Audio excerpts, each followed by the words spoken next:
నమస్తే, welcome to special drive. నేను పద్మ. ఆంధ్రప్రదేశ్ రాజకీయాల్లో కొత్త చర్చకు నాంది పలికారు జనసేన అధినేత డిప్యూటీ సీఎం పవన్ కళ్యాణ్. కేవలం ఈ రోజు రాజకీయాలపై కాకుండా రాబోయే దశాబ్దం పాటు పార్టీ రోడ్ మ్యాప్ ఏ విధంగా ఉండబోతుందో బహిరంగంగా ప్రకటించారు. దశాబ్దం సమయం ఇవ్వాలని తన సైనికులను కోరిన ఆయన ఈ కాలంలో పార్టీని బలమైన శక్తిగా నిలబెట్టడమే కాకుండా రాష్ట్ర అభివృద్ధిని గట్టి పునాదులపై నిలబెట్టాలనే సంకల్పాన్ని వ్యక్తం చేశారు. పేరుతో కొత్త కార్యక్రమాన్ని దసరా తర్వాత ప్రారంభించబోతున్నారని స్పష్టం చేశారు. ప్రతి క్రియాశీలక సభ్యుడు నాయకత్వ స్థానానికి ఎదగడానికి అవకాశం కల్పిస్తామని హామీ ఇచ్చారు. ఇక దీంతో పవన్ కళ్యాణ్ రాజకీయాలు ఇకపై ఏకైక వ్యూహంతో స్పష్టమైన దిశలో ముందుకు సాగేలా కనిపిస్తున్నాయి. కానీ అసలు ఆయన టార్గెట్ ఏంటి? బీజేపీతో బంధం నిజంగా దశాబ్దం పాటు కొనసాగుతుందా? పార్టీని ఇతర రాష్ట్రాలకు విస్తరించడం వెనుక ప్లాన్ ఏంటి అనే ప్రశ్నలు రాజకీయ వర్గాల్లో చర్చనీయాంశంగా మారాయి. ఇక జనసేన భవిష్యత్తు దిశను పవన్ కళ్యాణ్ స్వయంగా ఖరారు చేశారు. అభివృద్ధి, బలోపేతం, నాయకత్వం ఈ 3 లక్ష్యాలపైనే త్రిశూల్ వ్యూహం నడుస్తుందని ఆయన స్పష్టం చేశారు. గ్రామం నుంచి రాష్ట్ర స్థాయి వరకు ప్రతి ఒక్క సభ్యుని ప్రోత్సహించేలా పార్టీ మార్పులు చేయబోతోందని చెబుతున్నారు. దశాబ్ద కాలం సమయం అడగడం వెనుక ఉన్న ఉద్దేశం స్పష్టమవుతోంది. తక్షణ ఫలితాల కోసం కాకుండా దీర్ఘకాల రాజకీయ స్థిరత్వం కోసం కూటమి బలంగా కొనసాగాలని పవన్ సంకేతాలిస్తున్నారు. ఇక దీని ద్వారా వైసీపీకి పూర్తి చెక్ పెట్టాలన్నదే అసలు ప్లాన్ అని విశ్లేషకుల అభిప్రాయం. కేవలం ఆంధ్రప్రదేశ్లోనే కాకుండా పొరుగు రాష్ట్రాల్లోనూ జనసేనకు బలమైన స్థావరాన్ని ఏర్పరచాలన్నది పవన్ కళ్యాణ్ వ్యూహంగా కనిపిస్తోంది. ఇప్పటికే ఒడిశా, కర్ణాటక, తమిళనాడు, తెలంగాణ నుంచి వచ్చిన కార్యకర్తల హాజరు ఆ ఆలోచనకు బలాన్ని చేకూర్చిందని చెబుతున్నారు. బీజేపీతో బంధం, టీడీపీతో కూటమి ఈ రెండింటినీ పవన్ కళ్యాణ్ సమతుల్యం చేస్తూ ముందుకు తీసుకువెళ్లాలని నిర్ణయించుకున్నట్లుగా స్పష్టమవుతోంది. భాగస్వామ్య పక్షాలతో విభేదాలు తలెత్తినా సామరస్యంతో పరిష్కరించుకోవాలని ఆయన చేసిన వ్యాఖ్యలు దీన్ని మరింత బలపరుస్తున్నాయి. కుటుంబం, సినిమాలు అన్ని పక్కన పెట్టి కేవలం జనసేన కోసం తన శక్తినంతా వినియోగించాలని పవన్ కళ్యాణ్ స్పష్టం చేశారు. ఇకపై పార్టీ సభ్యులను మాత్రమే కాకుండా దేశ నిర్మాణంలో కీలక పాత్ర పోషించేలా ప్రతి నాయకుడిని తీర్చిదిద్దడమే తన లక్ష్యమని ప్రకటించారు. రైట్, ఇదే అంశానికి సంబంధించి మనతో మాట్లాడడానికి జూమ్ లైవ్ లో యాడ్ అవుతున్నారు జనసేన పార్టీ ఉమ్మడి తూర్పుగోదావరి జిల్లా వైస్ ప్రెసిడెంట్ సుంకర కృష్ణవేణి గారు. ఇక అదే విధంగా వైసీపీ మహిళా అధ్యక్షురాలు కర్నూలు జిల్లాకు సంబంధించిన శశికళ గారు. నమస్తే అండి శశికళ గారు, కృష్ణవేణి గారు. నమస్తే అండి.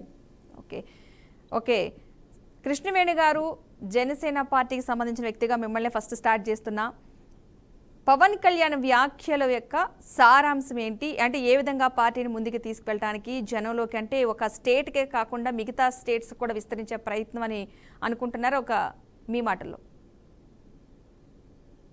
మేడం, మీకు అలాగే బీఆర్కే న్యూస్ వీక్షకులకి, ప్యానెల్ ఉన్నటువంటి ఇతర సభ్యులకు కూడా నమస్కారం అండి.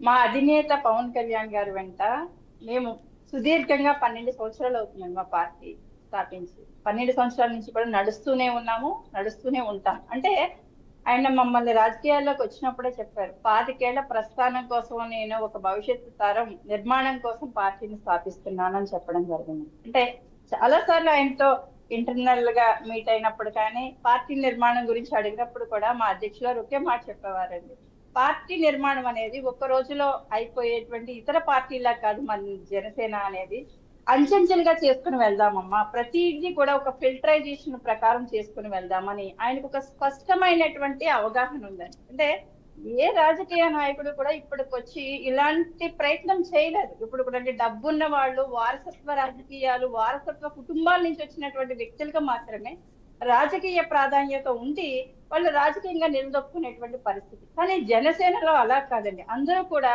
మీరు చూస్తే మిడిల్ క్లాస్ నుంచి అప్పర్ మిడిల్ క్లాస్ వరకు పేద వర్గాల నుంచి కూడా జనసేన పార్టీలో ముఖ్యమైనటువంటి నాయకులుగా ఎదుగుతూ ఉన్నారు, ప్రధానమైనటువంటి భూమిక పోషిస్తూ ఉన్నారు.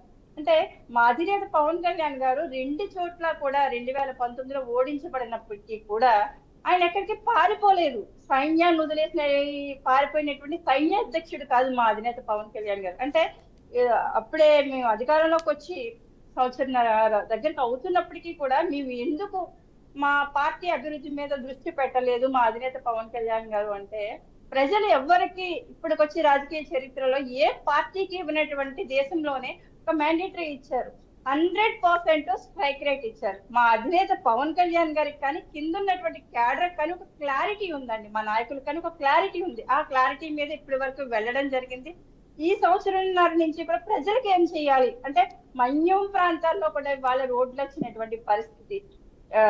ఒకే రోజు గ్రామాల్లో గ్రామ సభలు నిర్వహించడం కావచ్చు. అంటే ఇవన్నీ కూడా అభివృద్ధి ఫలాలు ప్రతి చోట. ఇవాళ గ్రామ పంచాయతీలకు చూసుకుంటే మేడం, జెండా వందనం వస్తే 100 రూపాయల నుంచి 250 రూపాయలు ఇచ్చేటువంటి పరిస్థితి నుంచి ఇవాళ 10,000 రూపాయల నుంచి 25,000 రూపాయల గ్రామ పంచాయతీకి ఆ రోజు ఒక పండగ వాతావరణాన్ని తీసుకొచ్చే విధంగా, అంటే దేశం మీద ఒక భక్తి, ఒక నిబద్ధత అయినటువంటి నాయకుడు కాబట్టి మా అధినేత పవన్ కళ్యాణ్ గారు ఇలాంటి ఆలోచన విధానంతో ముందుకెళ్ళడం. అంటే నిన్న చెప్పడం జరిగింది మేడం, అంటే పవన్ కళ్యాణ్ గారి గురించి చాలా మంది చెప్తారు, దేశ నాయకుడు అయినా ఒక రాజకీయ నాయకుడు కాదు పవన్ కళ్యాణ్ గారు, ఒక దేశ నాయకుడు అని చెప్తారు. ఇవాళ నిన్న కూడా అదొక స్పష్టంగా అర్థమైంది మా అధినేత పవన్ కళ్యాణ్ గారి మాటల్లో. అంటే ఇప్పటికీ కూడా చాలా మంది 12 సంవత్సరాల నుంచి కూడా నడుస్తూ ఉన్నారు.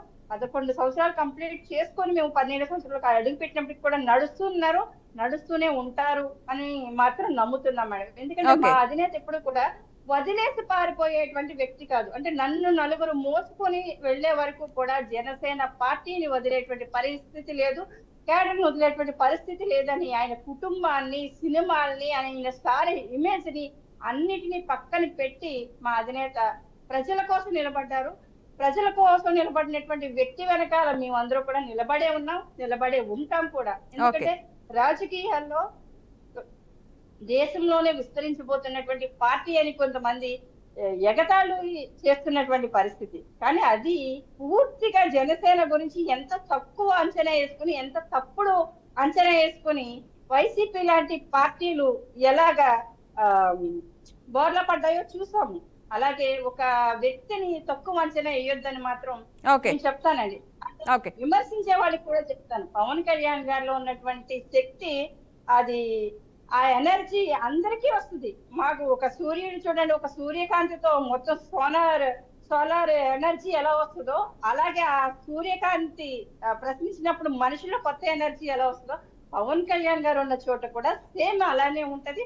రాష్ట్రం గురించి కూడా ఆయన ఆలోచన చేస్తూ 15 సంవత్సరాలు స్థిరమైనటువంటి ప్రభుత్వం ఉంటే గనక మన రాష్ట్రం కూడా బాగుపడుతుందని ఒక సంకేతాన్ని ఇవ్వడం జరిగింది మేడం. అంటే అది మేము కూడా స్వాగతిస్తూ ఉన్నాం. ఎందుకంటే నాయకులుగా మేము ఎదగాలన్న ఆలోచన, ఒక లీడర్షిప్ లో ఉన్నటువంటి వ్యక్తులుగా, అలాగే కింద స్థాయి నుంచి కూడా మేము లీడర్షిప్ ని ఇంకా బాగా డెవలప్ చేసి మా అధినేత పవన్ కళ్యాణ్ గారు అనుకున్నటువంటి ఆశయాలను నెరవేరుస్తాం. దేశంలోనే ఒక ప్రథమమైనటువంటి పోస్ట్ లో అయితే అధినేత పవన్ కళ్యాణ్ గారిని అయితే చూడబోతాం మేడం.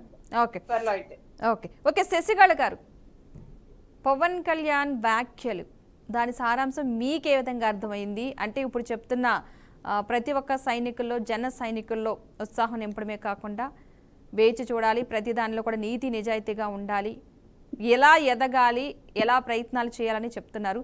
సో దానిలో మీకు అర్థమైంది ఏంటి? నమస్తే అండి అందరూ. ఎందుకంటే ప్రతి ఒక్కరు పార్టీని కాపాడుకోవడానికి ప్రతి ఒక్కరు ప్రయత్నం చేస్తారు. ఎందుకంటే ఇప్పుడు 1.5 సంవత్సరం దాటుతా ఉంది కూటమి ప్రభుత్వం వచ్చి. వాళ్ళ అస్తిత్వాన్ని కాపాడుకోవడానికి మరి జనసేనలో కొంచెం బూస్ట్ అలాది నింపాల్సి వస్తుంది. ఎందుకంటే అంతర్గత యుద్ధాలు చాలా ఎక్కువైపోయినాయండి. ఇప్పుడు బహిర్గతంగా వాళ్ళు రాలేరు. ఎందుకంటే పవన్ కళ్యాణ్ గారు మరి 12 ఇంకా ముందుకి ఇంకా 15 ఏళ్ళ వరకు ఇంకా మన పార్టీని ఇలాగే కూటమిలో కొనసాగుతాను అని చెప్పారు. మరి ఇప్పుడే కార్యకర్తలకి అంతర్గత యుద్ధము చాలా స్టార్ట్ అయిపోయింది.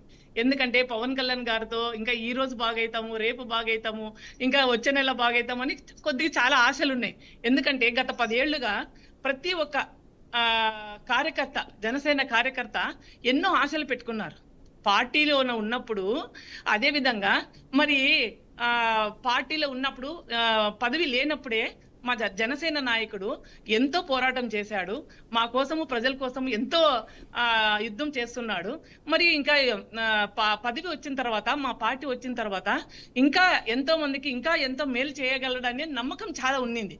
కానీ ఈ రోజుల్లో చూస్తుంటే మరి జనసేన అధినేత వచ్చేసి పవన్ కళ్యాణ్ గారు మరి ప్రబల్భాలకు పలికారే గాని పదవి తీసుకొని పదవి తీసుకొని ఫస్ట్ పలికిన ప్రబల్బాలు ఎక్కడ పోయినాయో తెలియదు.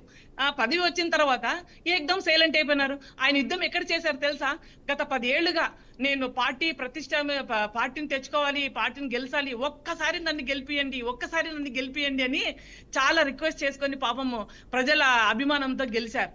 ఇది తప్పు లేదు, ఎందుకంటే 2 సార్లు ఓడిపోయిన మనిషి 3వ సారి ఖచ్చితంగా గెలుపు అనేది అందరికీ చాలా సంతోషాన్ని ఇచ్చింది.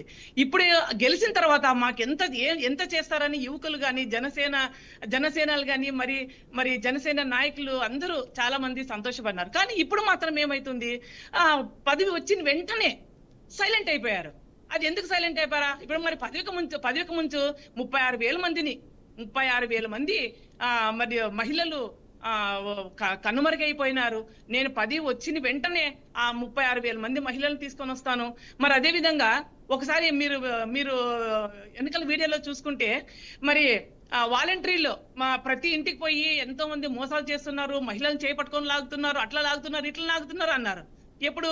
ఇంకా జనసేన ఉన్నప్పుడు. అదే కూటమి వచ్చిన తర్వాత మళ్ళీ వాళ్ళకి అదే వాలంటీర్లకి 10,000 ఇస్తామని చెప్పారు. అదే వాలంటీర్కి 10,000 ఇస్తామని చెప్పారు. అంటే ఒక్కొక్క భాషలో ఒక్కొక్క జిల్లాకు పోయినప్పుడు ఒక్కొక్క విధంగా, ఒక్కొక్క తాలూకా పోయినప్పుడు ఒక్కొక్క విధంగా మాట్లాడారు. మరి ఎక్కడ కనపడలేదు.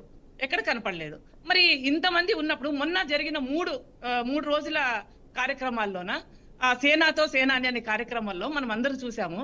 ఇదే కర్నూలులోన నడిబొడ్డులో మరి ఎవరు సుగాలి ప్రీతి గురించి ఎంత యుద్ధం చేశారు, పాదయాత్ర చేశారు, పోరాటం చేశారు. ఆ అమ్మాయిని పొలిటికల్ గా ఆ అమ్మాయి పేరు ఎంత వాడుకోవాలో అంత వాడుకున్నారు. ఈ రోజు గెలిచారు, డిప్యూటీ సీఎం అయ్యారు. మరి మొన్న మాట్లాడే మాటల్లో ఏం చెప్పారు? మరి ఆమెకి 5 ఎకరాల పొలం ఇచ్చారు జగన్ ప్రభుత్వంలో, జగన్ సారు. మరి అదే విధంగా సైట్ ఇచ్చారు వాళ్ళకి, మళ్ళీ ఒక గవర్నమెంట్ ఉద్యోగం ఇచ్చారు. నేను పోరాటం చేస్తే ఇచ్చారంటారు. ఎంత ఆశాస్పదం అండి ఇది! ఎంత ఆశాస్పదం ఉంటుంది చెప్పండి మీరే.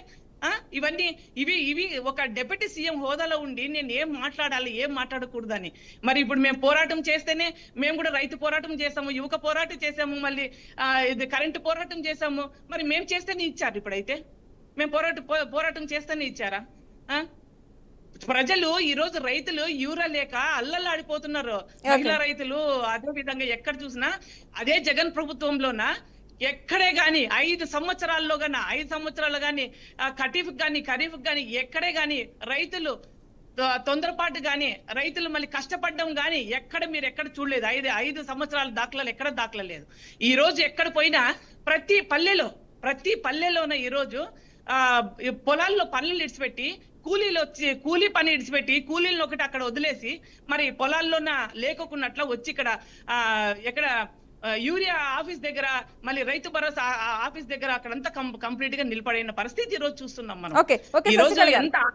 ఈ రోజు చెప్పారు పవన్ కళ్యాణ్ గారు, మరి నిరుద్యోగ భృతి ఇస్తామని చెప్పారు కూటమి ప్రభుత్వంలో.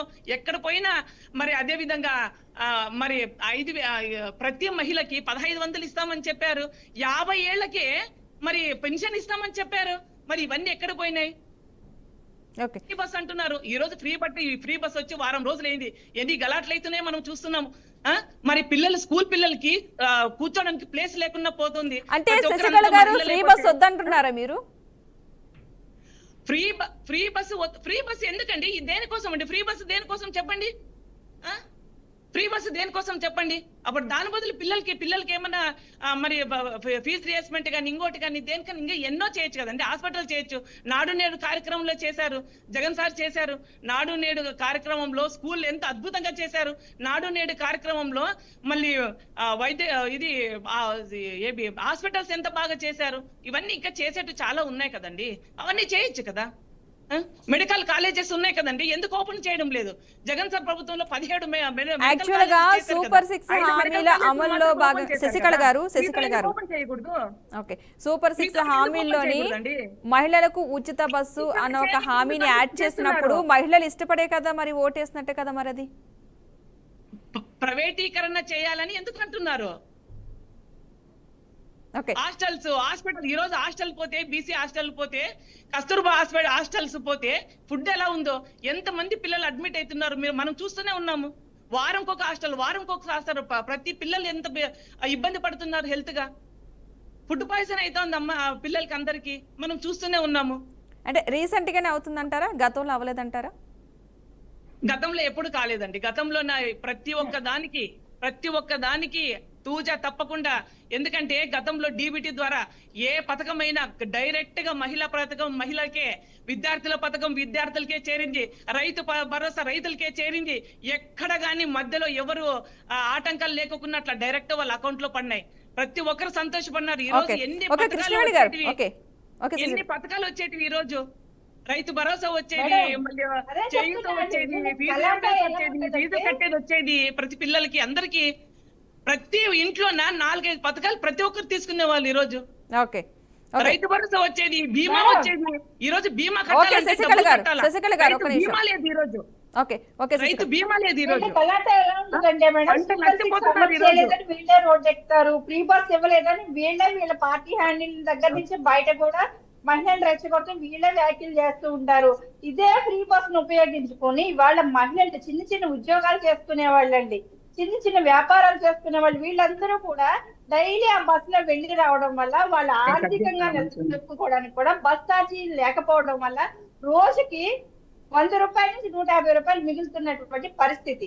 మహిళలు కూడా వ్యాపారానికి వెళ్ళి వస్తున్నారు. అదే చిన్న ఉద్యోగాలు చేసుకునే వాళ్ళు నెలకి ఒక 3000 రూపాయలు బస్సు ఛార్జీల కోసమే వెచ్చించేవాళ్ళు, ఒక 10,000 12,000 జీతానికి పనిచేసుకునే వాళ్ళు. అది కూడా మహిళలు సేవ్ చేసుకున్నటువంటి పరిస్థితి. అంటే జగన్మోహన్ రెడ్డి గారు చేసినటువంటి పథకాల కంటే కూడా అభివృద్ధి చెందడానికి, సంక్షేమ ఫలాలు ఇచ్చేది అభివృద్ధి చెందడానికి, మహిళలు అభివృద్ధి చెందడానికి మాత్రమే మా కూటమి ప్రభుత్వం ఈ ఫ్రీ బస్ అనేది అమలు చేస్తుంది.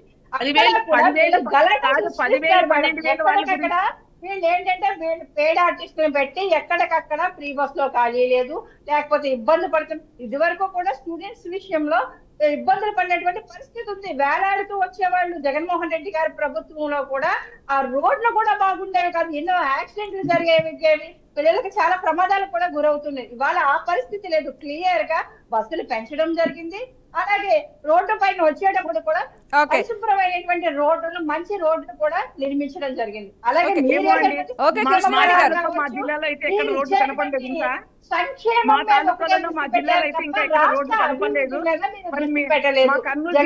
రెడ్డి గారు నాడు నేడు కార్యక్రమాల్లో చేసినటువంటి పని ఏంటంటే స్కూల్ డెవలప్మెంట్ కాదు, స్కూళ్ళకు ఉన్నటువంటి స్థలాన్ని ఒక 4-5 స్కూళ్ళు కలిపి ఒక దిక్కుని చేసి ఆ స్కూళ్ళకు ఉన్నటువంటి స్థలాన్ని కూడా తాకలి పెట్టుకుని అమ్మేసుకున్నటువంటి ప్రభుత్వం ఏదన్నా ఉందంటే గత వైఎస్ఆర్సీపీ పార్టీ, గత వైఎస్ఆర్సీపీ ప్రభుత్వం. అది ప్రజలందరికీ తెలుసు. జగన్మోహన్ రెడ్డి గారు ఏం చేశారన్నది కూడా కూటమి ప్రభుత్వం స్క్రీన్ మీద చూపించారు. కృష్ణవేణి గారు, అసలు దసరా తర్వాత కొత్త కార్యక్రమం ప్రారంభం అంటున్నారు కదా, ఏమనుకుంటున్నారు? దసరా మీరు పథకాలు ఇస్తామని చెప్పారు, సూపర్ 6 పథకాలు ఇస్తామని చెప్పారండి. అవునా?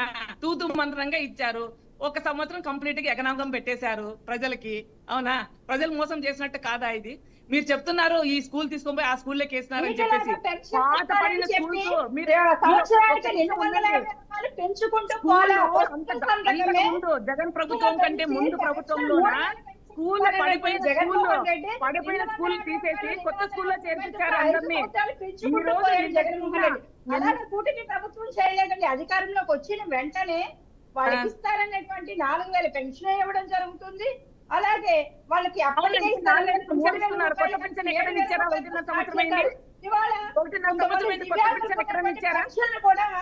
కొన్ని జరుగుతూ ఉంటాయి. అంటే వైఎస్ఆర్సీపీలో ఉన్నటువంటి కొంతమంది కార్యకర్తలు కూడా పెన్షన్ తీసుకున్నటువంటి పరిస్థితి. అవన్నీ ఏరివేత పెట్టేటప్పుడు కూడా మన సీఎం గారిని చెప్పడం జరిగింది, పెన్షన్ కూడా మీరు ఆపొద్దు, ఉంటే ఇవన్నీ కూడా తర్వాత మళ్ళీ మనం వెరిఫై చేస్తున్నాం, పెన్షన్లు ఆపొద్దు, దివ్యాంగులు ఇబ్బంది పెట్టొద్దని సీఎం గారు ఆదేశించడం జరిగింది. అక్కడ క్లారిటీగా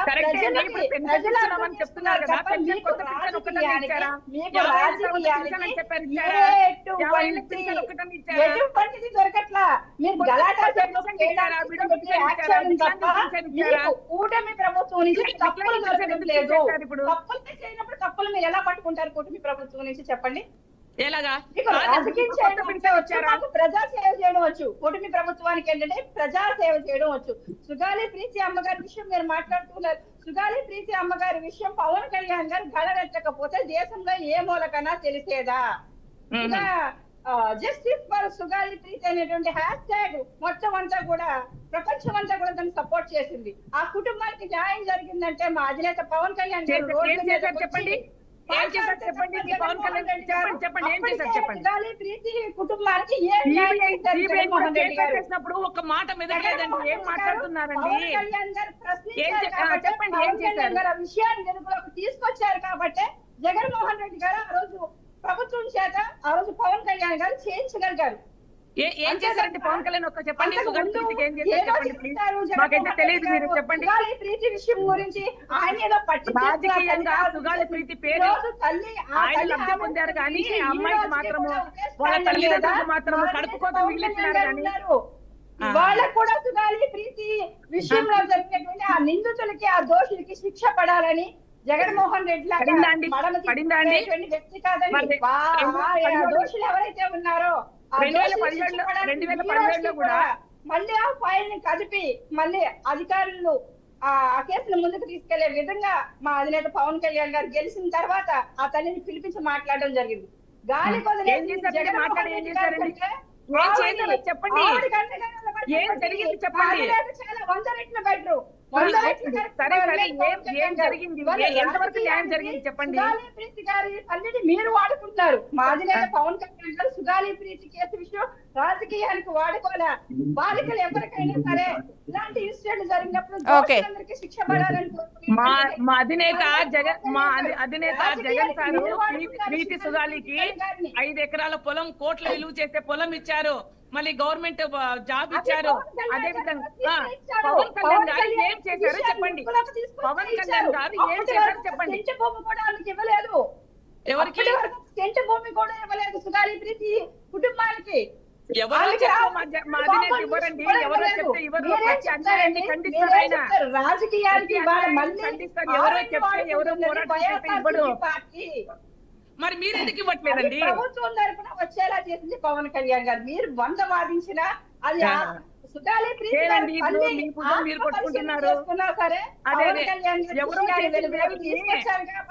ఇది చాలా దారుణం, చాలా దారుణము. ఎవరో చేసేమంటున్నారు కదండి. మీరు చేసిండేది ఏం చెప్పండి. ఇప్పుడు ఎవరో చేసిన దాన్ని మీ భుజం మీరు కొట్టుకుంటున్నారు. వెలుగులోకి తీసుకురాకపోతే జగన్మోహన్ రెడ్డి గారు ఇచ్చేవారా? పవన్ కళ్యాణ్ తెలుగులోకి రావడం ఏంటండి? 2017లో ప్రీతి సుగాలి అన్యాయం అయింది. 2017 అండి. మీరు 2017లోన అమ్మాయికి అన్యాయం జరిగిండేది 2017లోనా? మీరు పవన్ కళ్యాణ్ గారు తీసుకురావడం ఏంటండి? మరి 17 నుంచి ఏం చేశారు మీరు? అప్పుడు తెలుగుదేశం ప్రభుత్వం ఉంది కదా.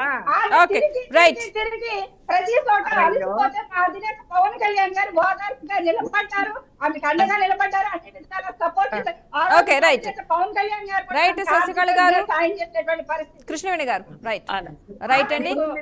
చెప్పారు కదండి. రైట్ మిత్రులైపోయారు. ఇప్పుడు మీరు వాదించినంత మాత్రం అది కరెక్ట్ కాదండి కృష్ణవేణి గారు. రైట్, ఆ అంశానికి సంబంధించి మరలా మనం ఒకసారి మాట్లాడుకుందాం. కృష్ణవేణి గారు, శశికళ గారు, మొత్తంగా ఈ అంశానికి సంబంధించి మరలా మాట్లాడుకుందాం. మనం ఇప్పుడు మాట్లాడుకునేది ఏంటంటే పార్టీ బలోపేతం దిశగా ప్రయత్నాలు చేస్తున్న పవన్ కళ్యాణ్ అంటే ఇంకా ఒక దశాబ్ద కాలం పాటు కలిసికట్టుగా పనిచేస్తామని చెప్తున్నారు కదా, దానికి సంబంధించి మనం మాట్లాడుకుంటున్నాం. రైట్, ఇప్పుడు ఈ డ్రైవ్లో పాల్గొనేందుకు శశికళ గారికి అదేవిధంగా కృష్ణవేణి గారికి థ్యాంక్ యూ సో మచ్ అండి పాల్గొన్నందుకు. చూద్దాం ముందు ఈ త్రిశూల వ్యూహం ఎటువైపు మలుపు తీసుకోబోతుందో త్వరలోనే తేలనుంది. ఇది వాళ్ళ special drive. Keep watching BRK news Telugu సత్తా.